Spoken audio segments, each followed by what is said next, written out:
It's often said that space is the ultimate frontier, but that's not entirely true. Consider that over 70% of the Earth's surface is covered in water, mostly oceans, yet only 5% of the world's oceans have been explored by humans. The remaining 95% remains a dark and uncharted frontier. What secrets could be hidden in this unexplored expanse? What might be waiting to be discovered? Throughout history and across cultures, ancient civilizations have provided us with at least one answer to these questions. There are tales of once great cities suddenly sinking to the ocean floor, lost forever. For many years, these stories were dismissed as little more than myths. However, in modern times, archaeologists have begun to uncover submerged ancient ruins all around the world. This raises the question: could these ruins be evidence of advanced prehistoric supercities mentioned in ancient lore? Or perhaps they are evidence of something even more extraordinary. Around 15 years ago, there were reports of American submariners entering a bar in Cuba and regaling the patrons with stories of an ancient underwater city they had discovered off the coast of Cuba. They described hundreds of remarkably intact buildings and even claimed to have seen numerous pyramids. Today, it appears that I have found a part of what they were talking about. These are the words of popular author and YouTuber Scott Seward. He claimed that, using Google Earth to scour the ocean floor for anomalies, he had found several underwater pyramids off the coast of Cuba in the Caribbean Sea. He noted that these anomalies appeared when examining the area in the web browser version of Google Earth, but the downloaded version blacked out the entire area. These words lead me to believe that Google intentionally hid it to keep the city concealed. If it was indeed intentionally concealed, for what purpose? If it was a cover-up, what was being hidden? As expected, Waring was labeled a conspiracy theorist, and his alleged discoveries were widely rejected by the mainstream. However, what he had found had already been discovered and documented in 2001. The Cuban government had launched a research project to locate ships sunk during the Spanish colonial era in the waters off its coasts.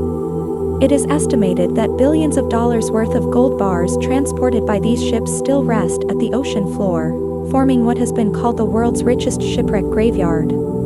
This project was led by Advanced Digital Communication, a Canadian company headed by marine biologist Pauline Zalitsky and her husband, Paul Wayne Wigg. Using the most advanced sonar equipment available, they scanned the ocean floor in search of irregularities. Suddenly, their equipment detected something astonishing. At an incredible depth of 650 meters below the surface, there appeared to be a series of symmetrical and geometric stone structures standing out on the barren seabed. In no time, they sent a remotely operated vehicle equipped with a camera to explore further. What they discovered could not be denied. In Zalitsky's words, it was astounding. What we see in our sonar images at this resolution are endless plains of white sand, and in the midst of this beautiful white sand, there are clear, large-scale architectural designs created by humans. It's reminiscent of when you fly over urban development in an airplane and see highways, tunnels, and buildings. Wayne Wigg added, some structures within the complex can measure up to 400 meters wide and 40 meters tall. Some are stacked upon one another, presenting very distinct shapes and non-natural symmetrical designs. We showed them to scientists in Cuba, the United States, and elsewhere, but no one suggested they were natural. But how could this be possible? Many pointed out that for a city to sink to such depths, it must have existed for over 50,000 years, long before humans and their architectural capabilities to construct what has been found. Surely, this is the kind of mystery that requires further investigation. However, that's not what happened. Shortly after the discovery, the Cuban government unexpectedly halted the exploration, and stories of the discovery vanished from mainstream media. In fact, the story had almost completely faded from memory until Waring's proclamation in 2020. In 1968, several years after Hemingway's death, a team led by underwater archaeologist Joseph Mason Valentine discovered a half-kilometer stretch of submerged limestone blocks in the ocean just off Bimini. It resembled a perfectly paved road too precise to be of natural origin. This discovery became known as the Bimini Road. But a road to what, one might wonder? Curiously, Ernest Hemingway used to refer to Bimini as the end of the world. Was he simply being grandiloquent, as writers sometimes are, or did he and his brother know something the rest of us didn't? For decades, questions about the Bimini Road remained unanswered until 2009 when a team led by archaeologist Jess Alexander Cartwright mapped the ocean floor surrounding Bimini. Using a combination of Google Earth satellite images and ocean floor maps, Alexander described their astonishing discovery as foundation ruins, sections of wall rubble, remnants of large public buildings, and right angles, things that couldn't be explained as natural. Just like off the coast of Cuba, it seemed they had uncovered the submerged ruins of an ancient city. Could this be true? Could the depths beneath the ocean waves conceal ancient cities from a prehistoric past? And if so, what could these forgotten cities tell us about human history? Nearly 2,500 years ago, the legendary Greek philosopher Plato wrote one of his oldest and most famous works, telling the story of the lost continent of Atlantis.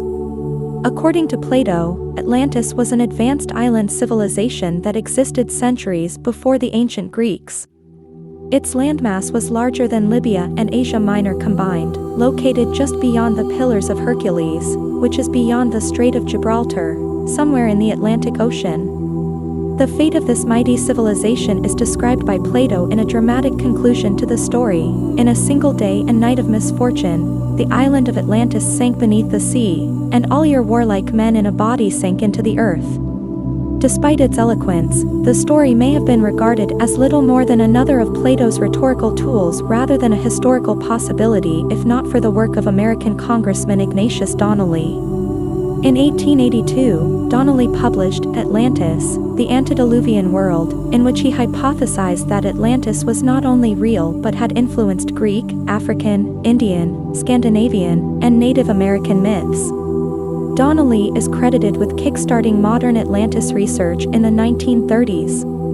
This research led to the claims of American medium Edgar Cayce, who asserted that he knew where Atlantis was and when it would be discovered. With hindsight, he declared that Atlantis was near the little-known island of Bimini and would be discovered in 1968 or 1969. Of course, 1968 was the year when the Bimini Road was discovered. Could it be that this road is, in fact, the road to Atlantis, and were the ancient streets discovered around Bimini in 2009 the boundaries of this lost ancient continent? Was that what Hemingway meant by the end of the world?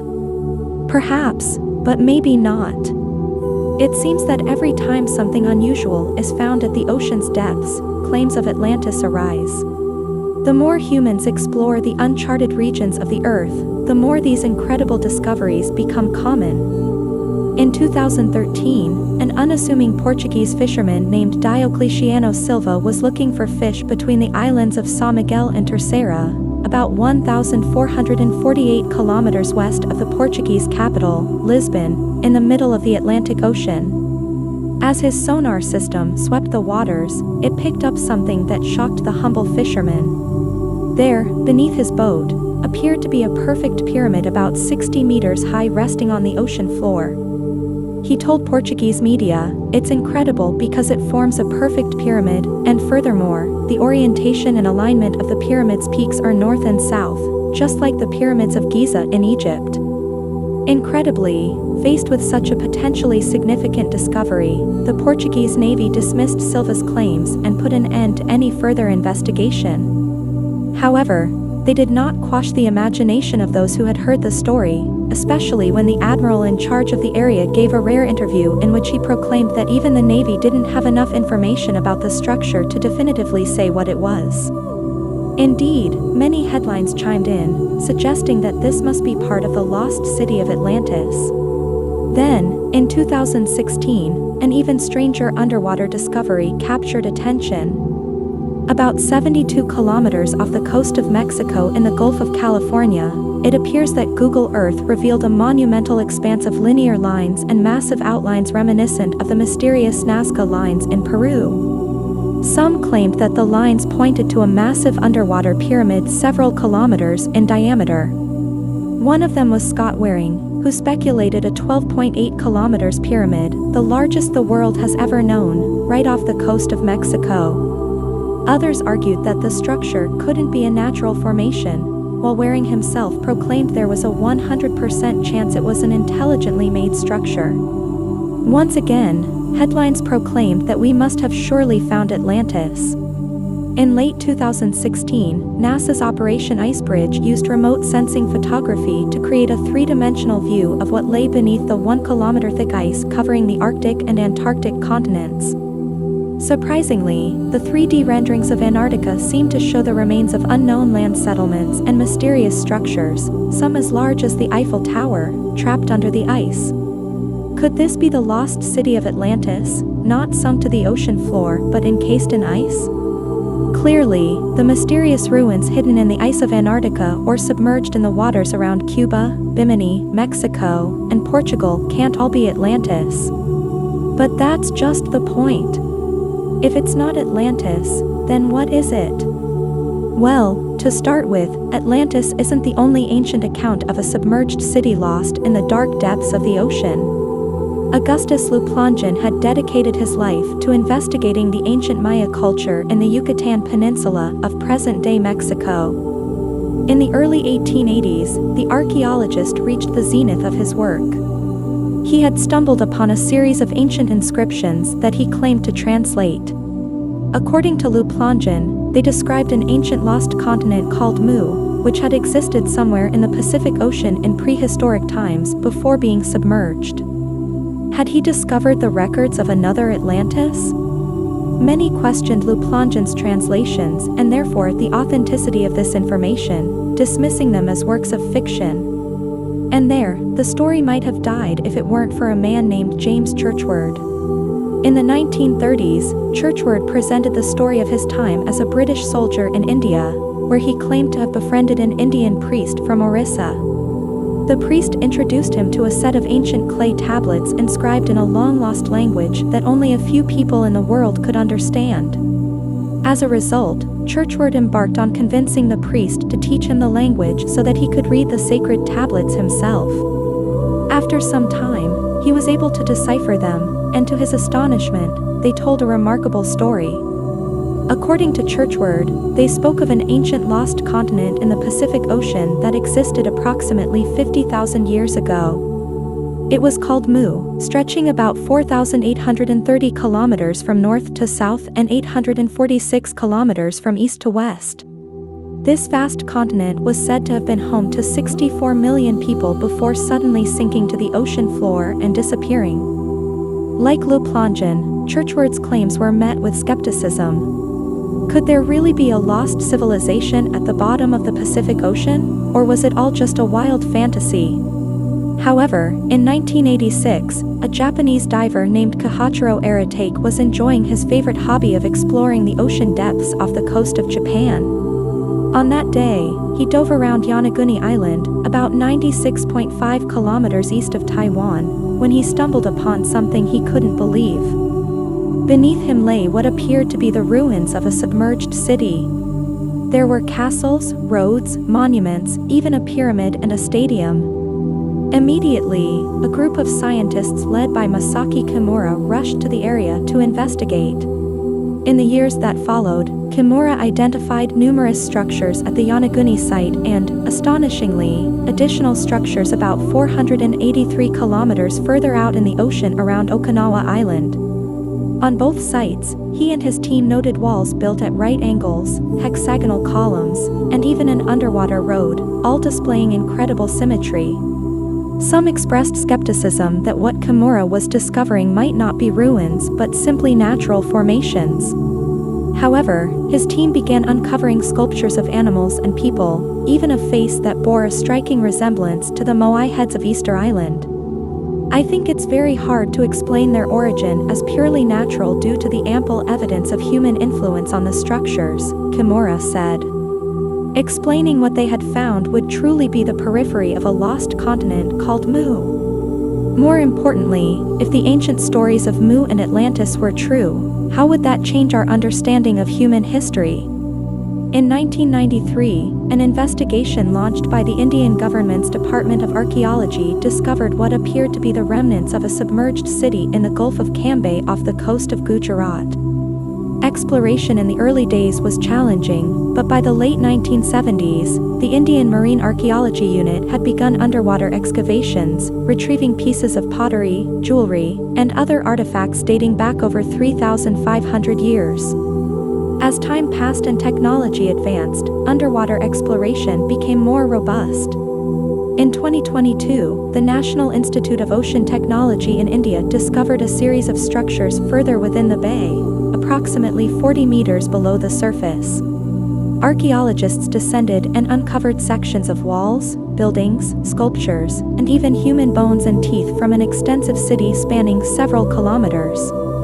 Even more incredible, these artifacts were dated to nearly 10,000 years before the ancient Egyptians, thousands of years earlier. For many familiar with ancient Indian traditions, the significance of this discovery was clear.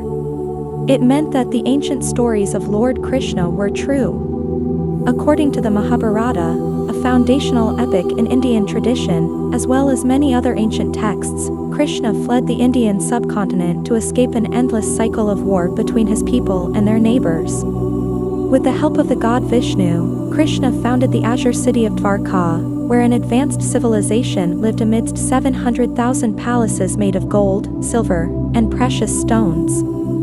These incredible structures, as the texts describe, almost touched the sky and could be seen from everywhere like clouds. After Krishna's death, the city and its advanced civilization are said to have submerged into the ocean. Many believe that the modern discovery of an ancient underwater city confirms that the stories of Krishna are not myths but historical records. If this is true, what does it mean for our understanding of humanity's past? As the BBC suggests, the remnants of what has been described as a massive lost city could force historians and archaeologists to radically reconsider their view of ancient human history. But it goes even further than that. Consider that if ancient texts are accurate about the mystical city of Krishna, Dwarka, what else might they be telling the truth about? Look back through Krishna's history to his time of conflict before founding Dwarka. A battle against a leader named Kalva is particularly remarkable. According to the texts, Kalva attacked Krishna with some kind of flying machine, unleashing what appeared to be an energy weapon, described as bolts of lightning. In response, Krishna wielded a radiant weapon in the sky, killing Kalva and annihilating his army in a single strike. Here, ancient Indian texts read like pages from science fiction. Kalva's army armed with a flying craft shooting lasers, and Krishna wielding some form of ancient nuclear weapon. But if the story of Dwarka is true, could this be as well? And if so, how could the ancients have possessed such technology and advanced weapons? Some suggest that the answer lies in the archives of ancient cultures from around the world. Consider the Sumerians and Egyptians, indigenous tribes of the Americas, ancient civilizations of India, Asia, and beyond, all telling stories of gods coming from the sky and imparting advanced technology and knowledge to humans. Many believe that these beings were not gods at all but ancient extraterrestrials, and that ancient myths were, in fact, a historical record of early extraterrestrial visitors to Earth, those who fundamentally shaped human evolution. It's worth noting that according to Sumerian texts, these visitors were called the Anunnaki, who came to Earth and interbred with primitive humans, giving rise to the modern human race.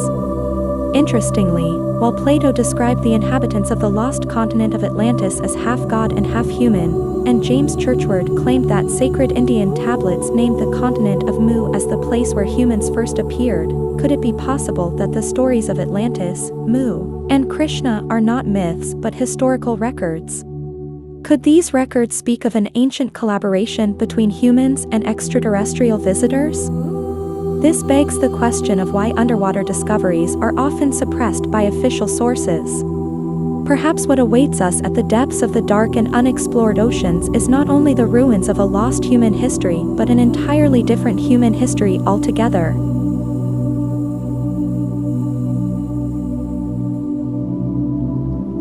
And that's That's it for today in our exploration of the mysteries of forgotten civilizations. We hope you've enjoyed this journey through time and space to uncover the fascinating enigmas of these ancient cultures. If you liked this video, don't forget to give it a thumbs up, share, and subscribe to our channel so you won't miss our future discoveries and investigations into the secrets of the past. Who knows what mysteries we'll reveal next time? Stay curious, stay connected, and keep exploring the unknown with us. See you soon for new adventures.